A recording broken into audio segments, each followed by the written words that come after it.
Hujambo na karibu katika J24 Hours Channel. Marekani na Iran zashambuliana tena. Mataifa ya Marekani na Iran yameingia tena kwenye mapigano makali ya kijeshi siku chache tu baada ya kusainiwa makubaliano ya kusitisha mapigano ya siku 60 yaliyolenga kuleta amani. Hali ya wasiwasi imeongezeka duniani kote baada ya pande zote mbili kurushiana makombora mazito wikendi hii.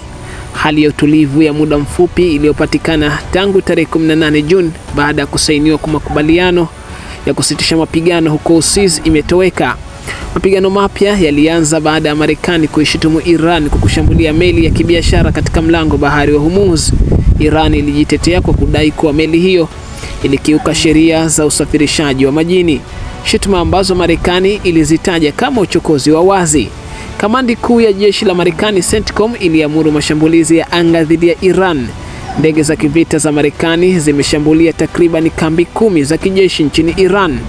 Maeneo yaliyolengwa ni pamoja na vituo vya ndege zisizokuwa na rubani, drone na mifumo ya rada za pwani katika maeneo ya Sirki na kisiwa cha Keshim.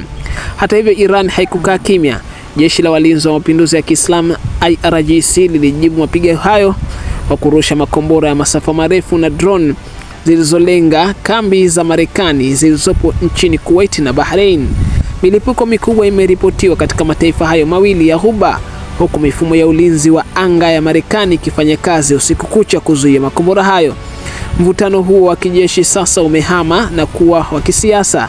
Rais wa Marekani Donald Trump ametumia mitandao ya kijamii kutoa onyo kali zaidi, akisema na nukuu, "Ikiwa Iran itaendelea kushambulia maslahi yetu, itakabiliwa na uharibifu kamili wa kijeshi ambao haujawahi kuonekana." Mwisho wa nukuu. Kwa upande wao, viongozi wa Iran wamesema hatua ya Marekani ni usaliti mkubwa na makubaliano ya siku 60 na wametishia kujiondoa kabisa kwenye mazungumzo hayo. Wakati hayo yakijiri, nchi wapatanishi wakiongozwa na mataifa ya Ulaya na Uswizi zinaanza suluhu ya dharura kunusuru makubaliano hayo, huku bei ya mafuta